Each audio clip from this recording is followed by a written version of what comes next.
Okay guys, see you next.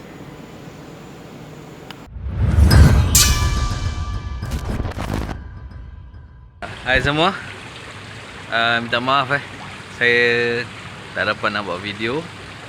Jadi saya serahkan kepada kawan saya lah, dia akan ambil alih sementara ni. Okay, saksikan kawan saya beraksi.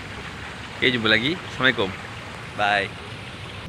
Terdapat cara untuk kita memegang tape ni, ya, seperti yang anda lihat di YouTube yang lain.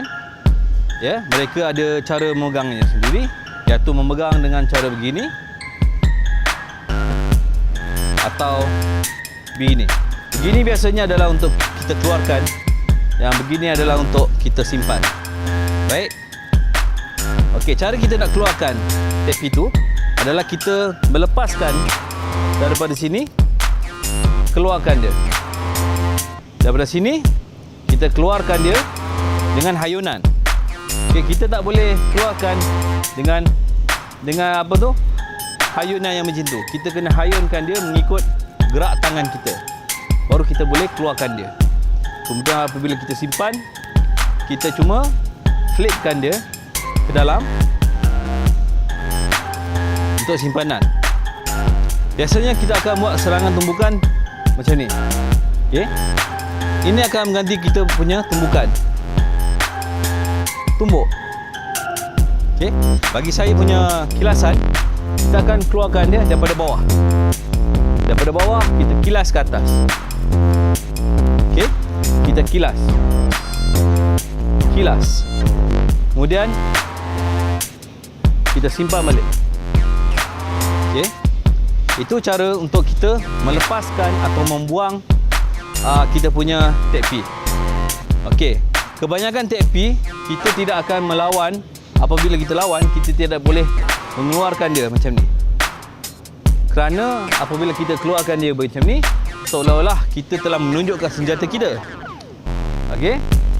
Dalam silat, kita cuba menyorokkan kekuatan kita itu.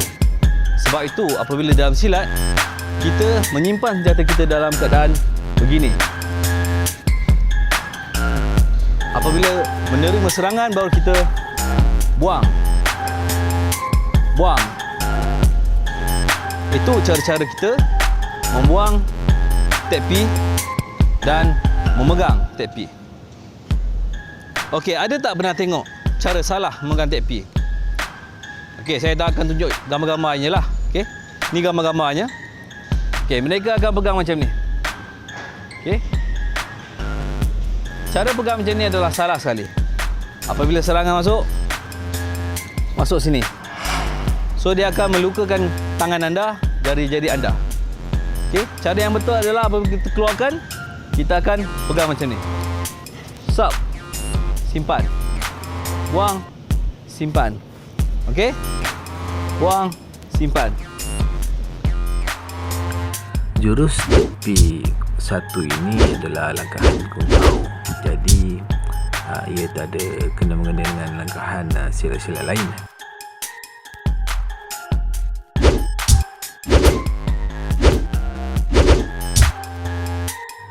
Jadi ini adalah perkara yang sama.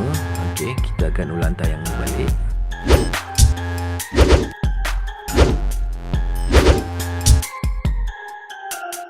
Apabila kita nak menyimpan tape itu di bahagian luar, okay, kita kena ambil tape itu di bahagian dalam, cabang yang dalam.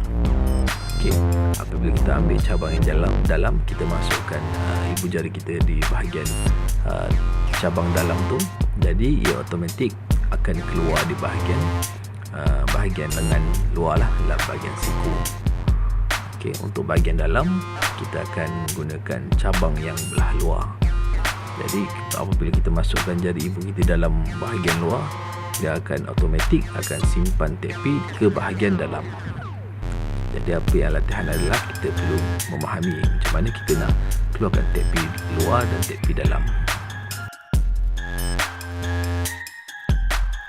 Untuk tape jurus satu ini, kita perlu ada langkahan dan juga pergerakan tangan.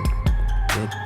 Langkahan yang perlu lakukan adalah seperti melangkah, dan sambil melangkah kita akan menutup jalan kita menggunakan tepi kanan yang kita pegang, tepi kanan. Kemudian kita membuat kilasan dengan tepi kanan.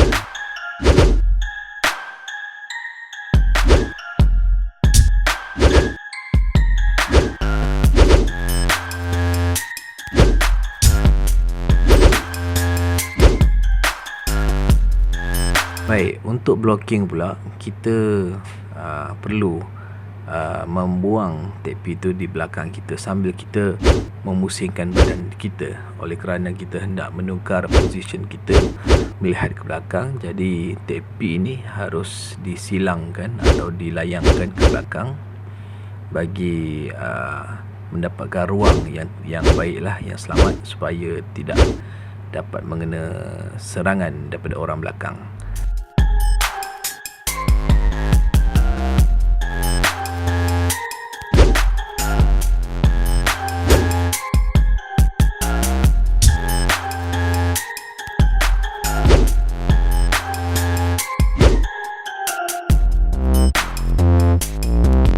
Untuk hari ini saja, kita akan sambung di episod seterusnya. Jangan lupa like, subscribe dan share video ini. Jika ada sebarang komen, sila komen di ruangan komen yang disediakan. Okey, saya pergi dulu.